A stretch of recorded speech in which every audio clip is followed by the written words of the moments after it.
Hello and welcome back to the Gubba Podcast. I'm Gubba, a first-time homesteader following in the footsteps of my homesteading forebears. In this podcast, I discuss prepping, homesteading, and everything in between. Today, I'm going to be sharing the secrets of food preservation. We will discuss the ins and outs of different food preservation methods like dehydrating, mylar bags, canning, and freeze drying, with the hope that you can become familiar with them and decide what methods you would like to use for your homestead. I find that they are extremely important, especially right now in the times that we're living in where there's food shortages, there's some upheaval going on in the world. The supply lines are not guaranteed. So now is the time to learn how to preserve food. This is a reminder as well that I have a food storage guide that will help you understand and organize your food storage, along with a food storage course that will walk you through how to build a food storage for you and your family. They will be in the show notes. And when I mention your homestead, I'm referring to wherever you are at in your homesteading journey. I began homesteading in a house in the city, and now I have a few acres that I refer to as my homestead.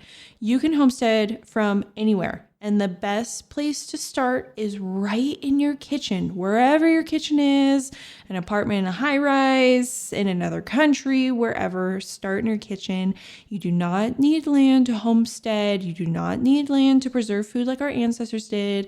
And I wish the world could hear this message. If we all started homesteading in a sense of preserving food, sourcing local, cooking and baking from scratch, I think we would be a lot better off and the system would have less power over us. One aspect of homesteading to me is having a food storage. There's a bunch of different aspects: animal husbandry, learning how to sew, learning how to be self-sufficient, all these different things. Right, but having a food storage is so vital. It's kind of at the heart of it. You grow a garden, what's the purpose of it if you aren't using it to feed your family or to build a food storage? But I do understand that may not be the case for everyone because different families have different priorities, but I think it is so vital for everyone to have a food storage. A part of building a food storage is learning how to preserve food. You don't necessarily have to know how to preserve food to have a food storage, because you could just buy cans of food from the store and have that be your food storage. You simply are taking something from the store and storing it on your shelf. If that is what works for you, I think that's great. Do what works. Having a well-rounded food storage will mean incorporating different food preservation methods so you don't rely on just one method of preservation, like canned food from the store. Yes, the canned food is convenient to buy, but it can be bulky to store. Plus, if you ever have to leave your home in a pinch, you don't want to be hauling canned food in your bug out bag. It is way too heavy and just not convenient at all. So it is convenient to buy, but it is a pain to haul around. So there are pros for it and there are cons for it. If I was going to start dabbling in food preservation today, I would start with something simple. And dehydrating is a super easy method of food preservation. And the machines to start dehydrating are relatively cheap. You can get a simple dehydrating machine for around $35 on Amazon right now. It will do everything you need it to do. Essentially, a dehydrator circulates warm air through food to remove moisture from the food. And this is the perfect way to make homemade jerkies and fruit leathers and other snacks. The food that you dehydrate will still be pliable, whereas, for example, if you freeze dry food, it will crumble because all of the moisture has been removed when you freeze dry it. I get asked that a lot. What's the difference between dehydrating and freeze drying? Dehydrating removes most of the moisture, like right around 80%. Freeze drying removes almost all of it, like 99%. You can dehydrate most foods except foods with high fat content or moisture content. For example, avocados, you wouldn't want to dehydrate because they are high fat and fat doesn't dry out like water. So you'd end up with a rancid food over time if you were looking for longer term food storage. You also wouldn't want to dehydrate foods like lettuce or cucumbers because they are mainly just water and will become limp and not really edible to eat. I mean, not appetizing to eat. You could probably still eat on them and munch on them. But on the other hand, you could freeze dry greens and then blend them up to make your own green powders. I see people do that. They freeze dry spinach, grind them up, and have a green powder. But you can dehydrate meats, fruits, herbs, and dairy products like yogurt, butter, and cheese. And yes, you may be thinking butter is high fat. It is, but it is something that can be dehydrated. And I also freeze dry a lot of things with butter. So you might want to just experiment, especially with your machine. So when I freeze dry mashed potatoes, they have a lot of butter in them, but they freeze dry beautifully. But it may affect its long-term storage. I may not be able to keep my freeze dried mashed potatoes because of their high fat content for up to 30 years. It would probably shorten it because the fat content would go rancid over a period of time. So seriously, dehydrators are such a great way to enter into building a food storage outside of just stocking up cans from the grocery store because you have such a wide variety of the things that you can dehydrate: fruits, herbs, meats, dairy products. I mean, making your own jerkies, snacks for your kids like fruit leathers. You will be able to see that food storage can be fun by making homemade things like fruit leathers, snacks for your kids, those jerkies, which are so delicious. Last summer, I took an abundance of apples from here on the homestead and dehydrated them. I sliced them up, coated them in cinnamon, a little sugar, and lemon juice, and put them in the dehydrator for the day. They were so delicious. Dehydrator cycles can range from a few hours to 20 plus hours, just depending on what you're dehydrating. So plan accordingly with your counter space and making sure it has ventilation for whatever machine that you get. Like mentioned, dehydrating food can be a good way to build a food storage, but not for long term. So when thinking of food storage, I like to have different terms. We got our short term, mid-term, and long term. I go over this system in more detail in my food storage course, but I would put dehydrated foods in your mid-term storage, meaning that they will only last a few months to a couple of years, depending on what you are storing. Fruits and vegetables typically last 6 months to 1 year. Meats can last 1 to 2 months at room temperature, or longer when stored in the fridge or freezer. Herbs can last 1 to 3 years when stored in a cool, dark place. And dairy products can last 6 months to a year. So this is if you're properly storing them, of course. You can store dehydrated goods in airtight containers, in the fridge, or your pantry. You can store in jars. My favorite method of food storage for dehydrated food would be to just vacuum seal them. Whether you are vacuum sealing in a mason jar or in the plastic that the vacuum sealer comes with, a vacuum sealer removes air from whatever you are vacuum sealing. It isn't suitable for long-term food storage because the bags that generally come with the vacuum sealer are not thick and will get poked and let air in, or just slowly over time allow air in because they are porous. They are plastic and plastic is porous. So think midterm storage. So you're only storing for a few months to a few years with your dehydrated goods. But speaking of vacuum sealers, which I love, I vacuum seal most everything that goes into my fridge. For example, if I happen to get berries at the store, I would wash those, put into a jar, then vacuum seal that jar until I'm ready to eat them.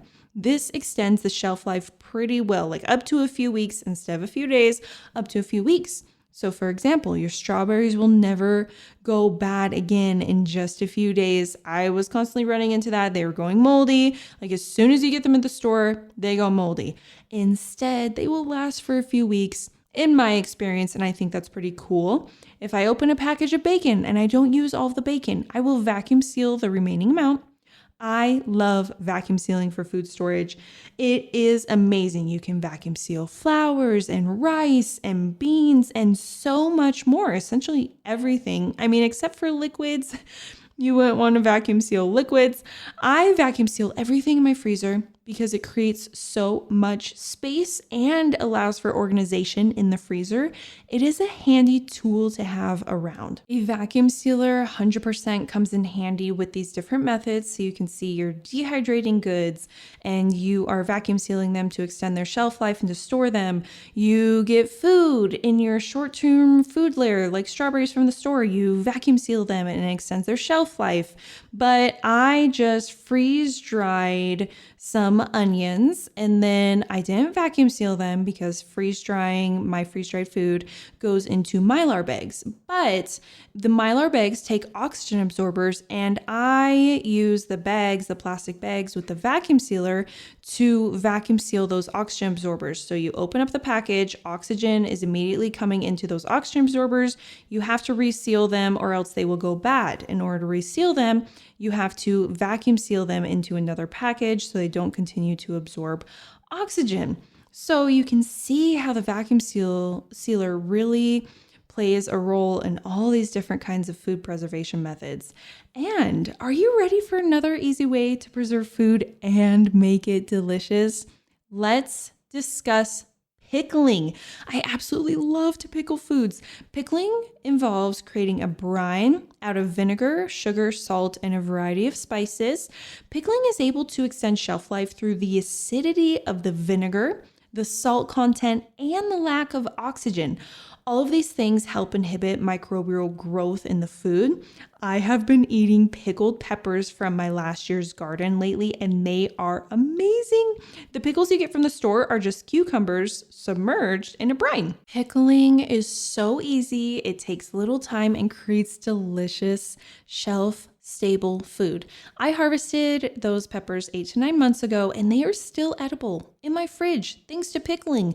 They obviously have a vinegar flavor like pickles from the store, but you can pickle different kinds of vegetables like radishes, asparagus, and you can even pickle eggs. Seriously, pickled foods are so delicious and you most likely have the ingredients just lying around in your pantry. Pickled foods can last for a few months to a year depending on how they are stored. I store my pickled foods in the fridge and like I said, I'm still enjoying pickled vegetables from last summer's garden.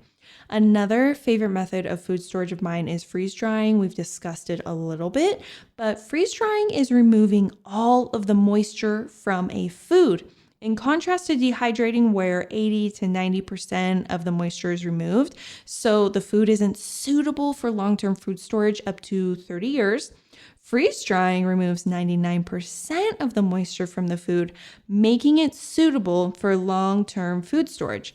Because there is no moisture, you can pack into mylar bags without the risk of mold, and you can store long-term without the food spoiling. When I say long-term, some freeze-dried foods can store up to 30 years. How cool is that? They will just need to be stored in mylar bags with oxygen absorbers, which we will get to. I recently shared my experience of freeze drying some chives and storing them in mylar bags on my Instagram, and I got asked if you can just store in plastic baggies. My answer to that is no. That is because your freeze-dried food just went through a process to get its water removed. And if you let your freeze-dried food sit out or sit in a container that doesn't have an oxygen absorber, moisture will come back into the food because there's moisture in the air. You actually want to be relatively quick when you get your food out of the freeze dryer and are putting it into mylar. The longer it sits out, the more moisture it absorbs. You could put it into plastic bags if you're going to use it right away, so it's going into your short-term food storage. Freeze drying is a more spendy method of food preservation because the machines run a hefty price tag of $2,000 and up. I have a medium-sized freeze dryer that can freeze dry 10 to 15 pounds of food per batch, and it runs around $2,900. Right now, at the time of this podcast, they are around $2,700.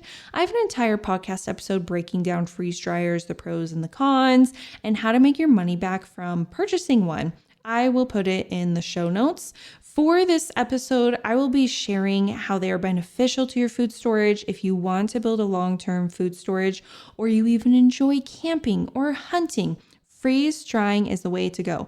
Freeze-dried foods from the store are expensive and they don't taste that great and they have a lot of processed ingredients in them. I don't understand why, because you literally just freeze-dry it, you put mylar bags and oxygen absorbers together and your food lasts. So why are they adding processed weird ingredients?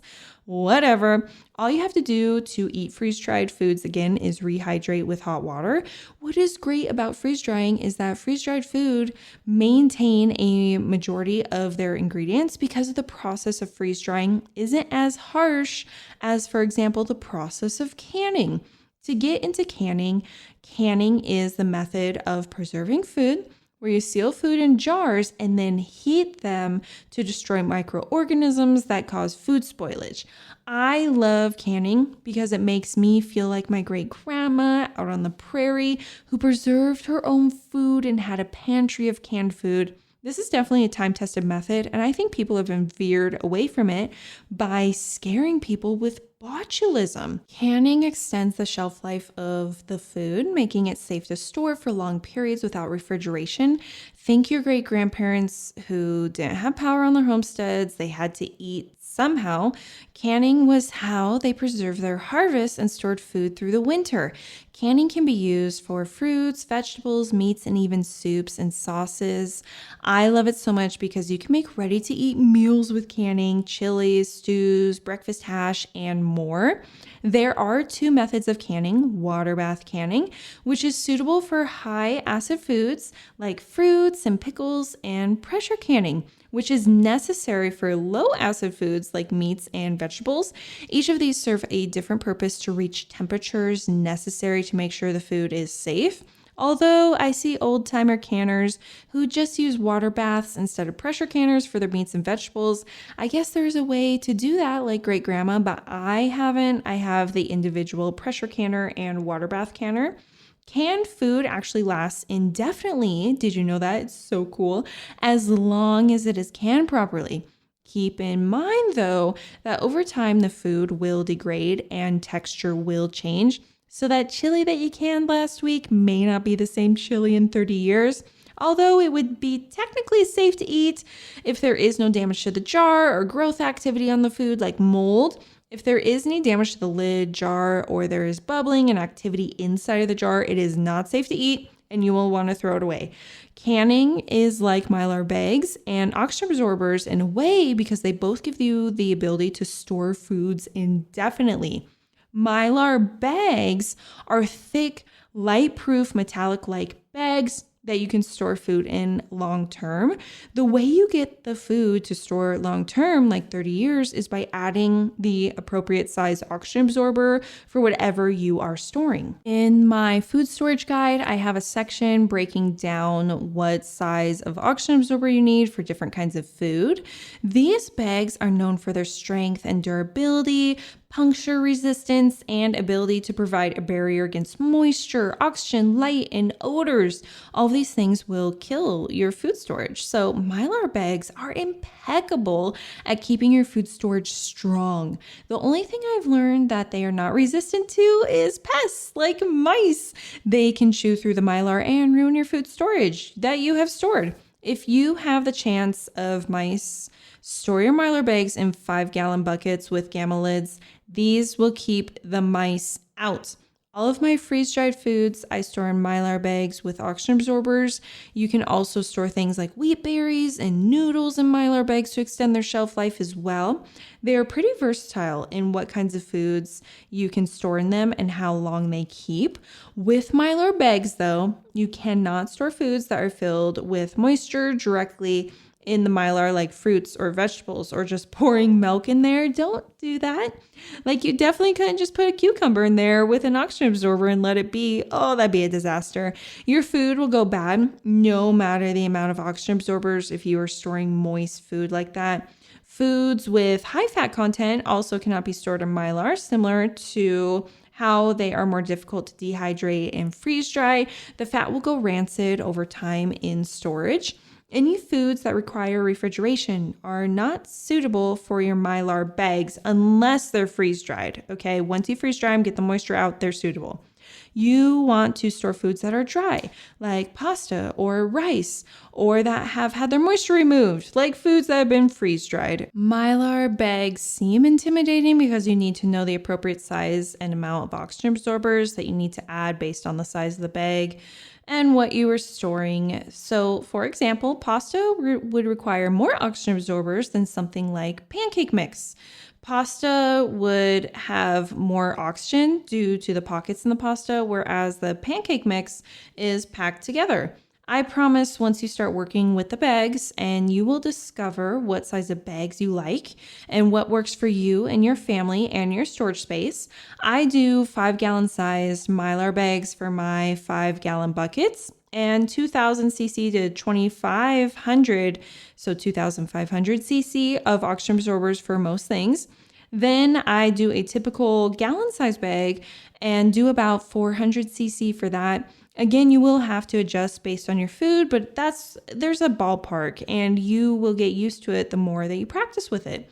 With all of these food preservation methods, you simply just have to start. There are some methods that are easier to start with and some others that might come later on down the road in your food storage journey due to the price to get started or your comfort level. You can listen to all of the podcasts, read all the blogs, and watch all the videos, but you won't know what works best for you and your family until you start. So yes, there will be failures along the way, but that is how you learn. I hope that you enjoyed this podcast and you found it informative and it helps and inspires you on your food storage journey. I appreciate you spending your time with me, listening to this, and I hope you have a beautiful day. Bye.